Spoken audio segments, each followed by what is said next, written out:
Vous savez, j'ai le sentiment que je dois des mini-excuses à la série Hercule. Certes, l'humour ne vole pas haut, la continuité est pourrie et plusieurs personnages sont gâchés, mais mine de rien, j'ai la plupart du temps eu l'impression que chaque épisode s'appliquait un peu à raconter son histoire. J'insiste sur le un peu. On ressent une légère attention à reprendre des persos récurrents et à se diversifier. Il y a un début d'effort créatif perceptible dans cette série. Ce qui est plus que je ne peux en dire de la bande à Dingo. La bande à Dingo raconte les péripéties de Dingo qui vit dans une banlieue appelée Loufoqueville avec son fils Max. Oh, aventure! En étant voisin de Patibulaire, sa femme et ses 2 enfants. Commençons sans mettre de gants, je n'aime pas particulièrement le Dingo de ces dernières décennies. Fut un temps, il avait un style très caustique bien géré, mais il a fini par devenir cet imbécile empoté à l'expression iconique parmi les plus abrutissantes que j'ai entendues chez Disney. Dans cette série, il ne fait pas exception, son gimmick principal est d'être un emplâtre ahuri qui, de temps en temps, nous sort un jeu de mots vaseux. Plutôt renversant de cette danse, non? On peut dire que je croule sous les factures. Mais ça devient drôle, dit par Dingo, parce que...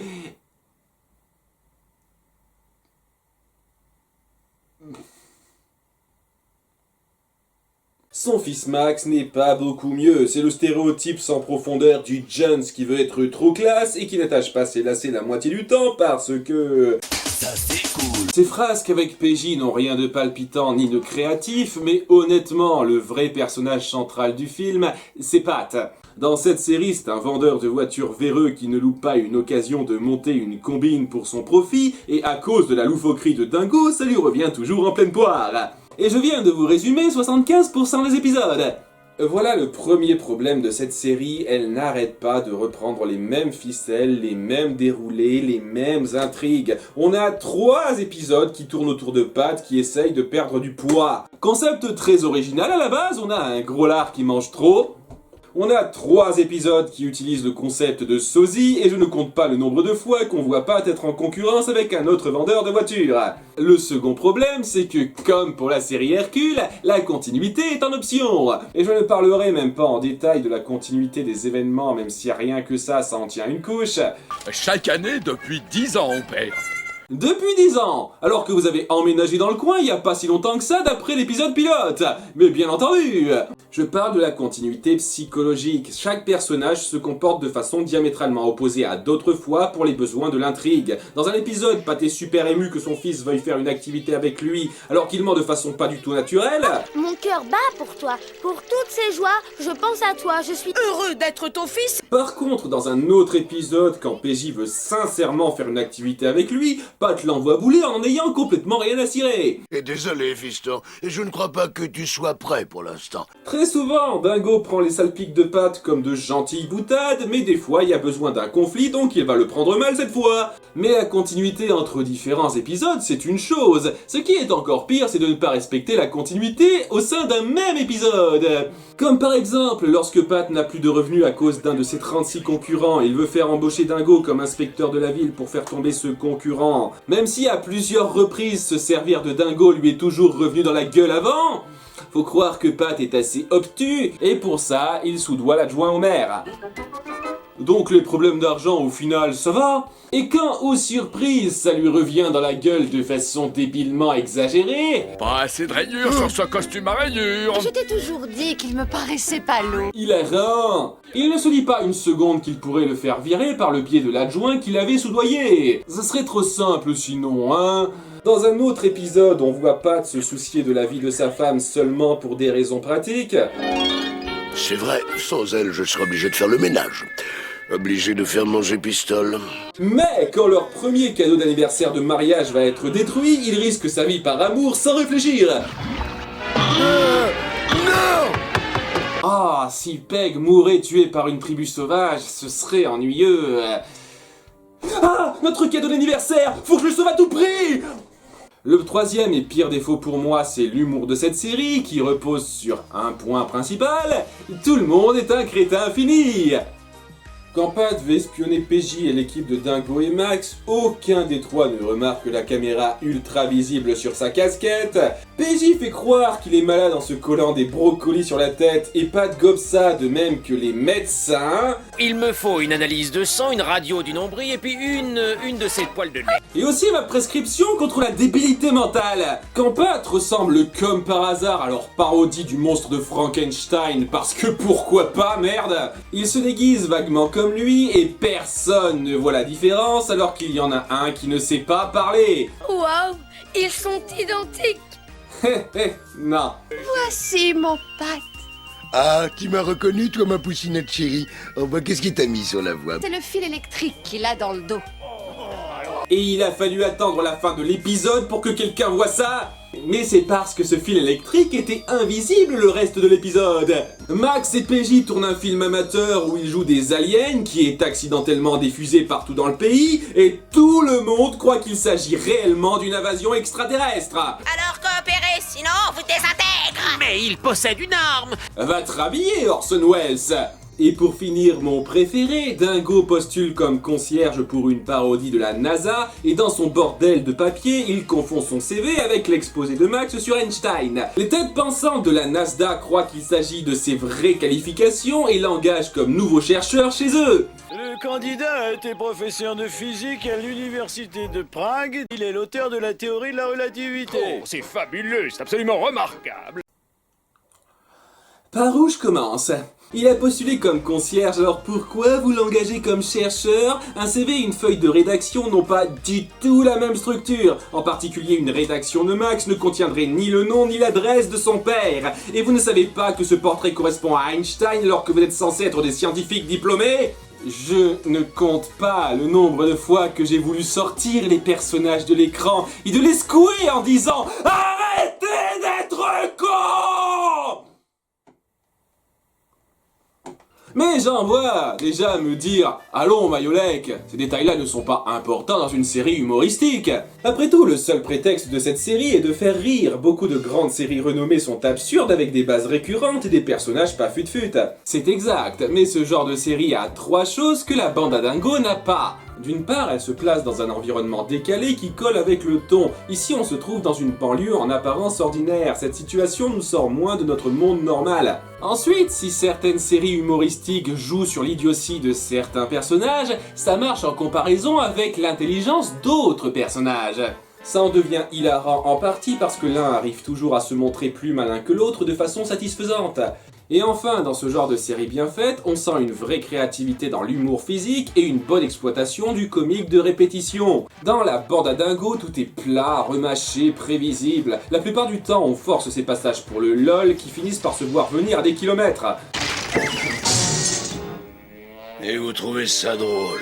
Et cet humour forcé constant empêche la série d'avoir une quelconque profondeur. Il y a plusieurs épisodes qui avaient le potentiel d'être touchants. Dans un épisode, Pat force Dingo à sortir avec une femme mécanicienne costaude. Pour le plaisir d'être un sale con, j'imagine. Un connaissez pour vous. Oh mon sang. Merci Dingo, c'est la première fois qu'on m'offre des fleurs. Et l'espace d'un instant, j'ai cru que ça pouvait lancer un message touchant sur le fait qu'on puisse avoir une jolie relation avec une femme qui n'est pas forcément mince et féminine. Mais non, on va traiter ça seulement comme une blague, c'est juste une grosse vache après tout. On va plutôt partir sur la jolie prof mince, qui n'apparaîtra dans aucun autre épisode à part celui-là, au passage. On a un autre épisode où Pat et Dingo veulent forcer leurs enfants à suivre leurs pas d'anciens baseballeurs, et PJ et Max n'osent pas leur dire qu'ils sont nuls à ça. Et ça pouvait promettre un moment touchant où les deux pères réaliseraient que leurs fils n'ont pas à vivre comme leur reflet. Mais non, on va plutôt sortir un délire pourrave d'échange de place où les adultes se ridiculisent encore plus que les enfants et où ils n'apprennent que dalle. La bande à Dingo, tout dans le LOL, rien dans la cervelle. Mais j'imagine que, tels les sadiques que vous êtes, vous avez envie de me voir rager sur un épisode en particulier. Très bien. L'abominable homme des neiges, c'est l'hiver et les affaires de Pat ne marchent pas. Comme dans la plupart des épisodes, à se demander pourquoi il n'a pas mis la clé sous la porte. Voilà, on a nettoyé les voitures, monsieur P, même les caravanes. Comme on ne le voit pas dans le plan de départ, petit menteur. On peut avoir notre paye? Mes enfants, les temps sont durs et nous devons tous faire des sacrifices. Se serrer la ceinture. Comme ils ont dû se serrer la ceinture pour le budget de l'écriture. À la télé, on parle de l'abominable homme des neiges en promettant la célébrité à qui le prendra en photo et Pat pond un plan débile. Ces 5 derniers mots représentent la base de 50% des épisodes. Il invite Dingo à la montagne pour profiter de lui. C'est moi ou ce coffre vient de péter? Ou bien c'est quelqu'un qui a profité du bruit pour se lâcher. Bien sûr, ce n'est qu'entre garçons, les filles peuvent aller se faire foutre, et après une succession de gags forcés pas drôles pour remplir l'épisode, on a...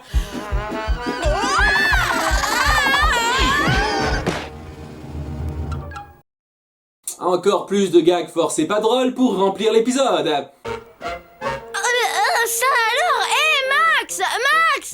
Viens voir, il y a un bonhomme de neige chez toi tout craché! Ça fait 3 secondes que c'est arrivé, juste devant toi. T'as un trouble de l'attention niveau urgence médicale, PJ. En s'amusant, il tombe sur les traces de pas. Voyons où ces empreintes nous emmènent.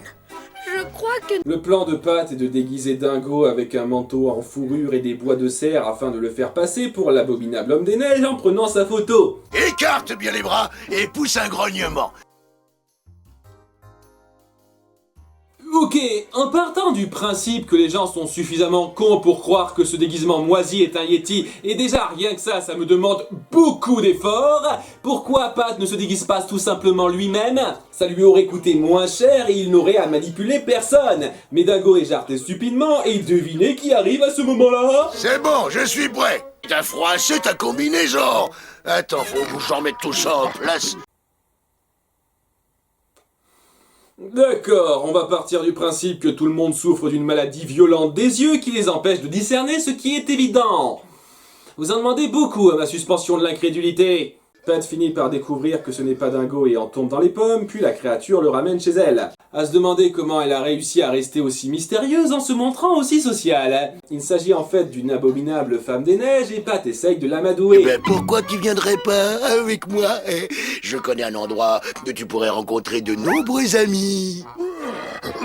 Oh, elle est intelligente la Fifi, elle comprend tout ce qu'on lui dit. Mais Dingo arrive avec son cri si iconique qu'on entend pour la 1000e fois. Ah, ça m'a tellement marqué que je l'entends parfois dans mes cauchemars. Et la créature en pince direct pour lui parce qu'elle a elle aussi cette maladie des yeux et vire Pat de là. On peut dire que c'est au poil. Du côté de Max et PJ... Regarde, la créature est sûrement dans cette caverne. Même si les traces sont différentes, mais on va pas manquer une occasion d'être con. Tu pouvais pas aller plus vite que ça, ours de merde.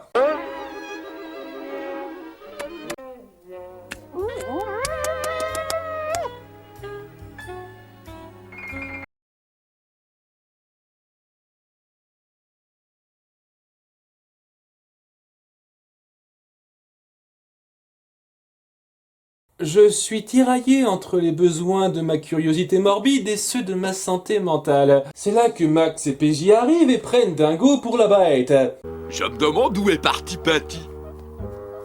Donc, en plus d'une maladie des yeux, ils ont aussi une maladie des oreilles qui les empêche d'entendre ce qui est dit à 2 mètres.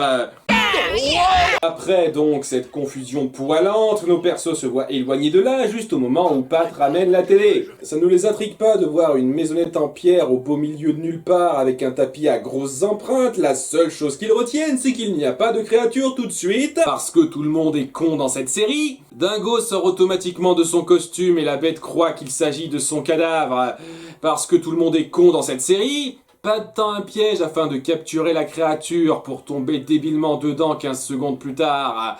Vous connaissez la suite. Il décide ensuite d'enfiler le costume à son tour pour l'attirer hors de la maison. Je suis de retour, ma belle.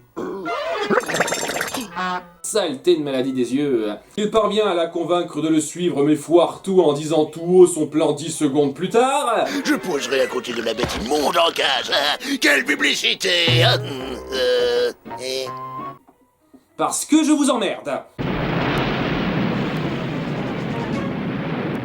Il est pris dans une avalanche et tout le monde le prend pour l'abominable homme des neiges une fois en bas. Cette abominable horreur est authentique, car rien ne saurait être plus laid. Je ne pouvais pas utiliser mes bras pour enlever mon costume. PJ, Je crois que tu devrais dire à la presse que c'est ton père dans la cage. Ouais, mais pas tout de suite. Ah, tel père enculé, tel fils enculé. Que la prochaine fois, il n'oublie pas de récompenser nos efforts. Oui, je suis sûr que cette expérience va l'inciter à faire ça. Et ça se termine sur la créature qui pourchasse Dingo sans son costume, car pourquoi ne pas cracher sur le dernier semblant de cohérence que cet épisode pouvait conserver? Cette série est débile. Tout est balancé n'importe comment pour trouver des excuses à l'humour qui, textuel comme physique, est écrit avec le cul. Les seuls petits points positifs que je retiens, ce sont les personnages de Peg et Pistol, la femme et la fille de Pat, qui ont des personnalités colorées relativement sympathiques et qui sont les seuls à montrer un QI supérieur à 10 dans cette série. C'est quoi exactement ton plan? Du pâté en croûte. Pâté en croûte, mais bien sûr. Oh, pourquoi n'y avais-je pas pensé? S'il vous plaît, passez-moi la police. Mais elles ne sauvent pas un texte mal écrit et sont bien trop souvent reléguées au second plan. On a aussi quelques très rares petits hommages aux vieux cartoons de Dingo pauvrement faits, mais qui font quand même sourire. Comment peindre? Chapitre 1. Plongez le pinceau dans la peinture de manière à recouvrir tous les poils. Cette série est pourrie. Top 3. Il y a un seul épisode que j'ai apprécié dans tout le lot. Voilà, c'est dit, en avant pour les moins merdiques. Numéro 3, un voisin amical. La deuxième partie du pilote de la série, alias les épisodes 8 et 10. Donc non seulement le pilote n'a pas été diffusé en premier, mais en plus ces deux parties ne sont même pas passées à la suite. Diffuseur de mes couilles. Juste après avoir emménagé, Max devient pote avec PJ, mais suite à une dispute, Dingo et Pat ne veulent pas qu'ils se fréquentent. Il y a beaucoup de moments forcés et stupidement exagérés, mais le concept de l'épisode passait pas mal, et j'ai apprécié qu'ils aient tenu compte de ce qui a été instauré dans l'épisode précédent. C'est exactement ce qu'il a fait il y a 25 ans, pour le grand match.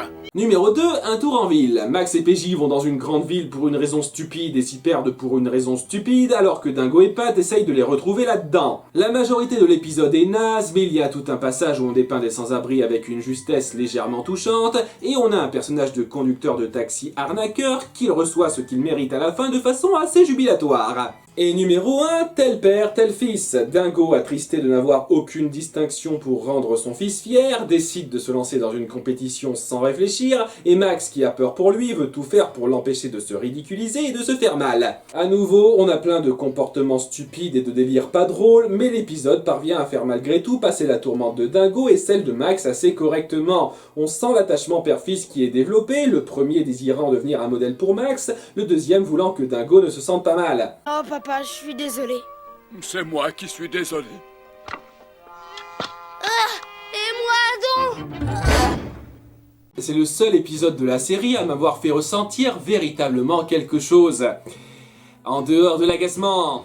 Mais un seul bon épisode ne va pas compenser toute la merde que j'ai dû me taper. Et pourquoi est-ce que je me suis imposé ça? Eh bien, d'une part parce que je suis un abruti, et d'autre part parce que cette série, aussi stupide soit-elle, a engendré 2 films.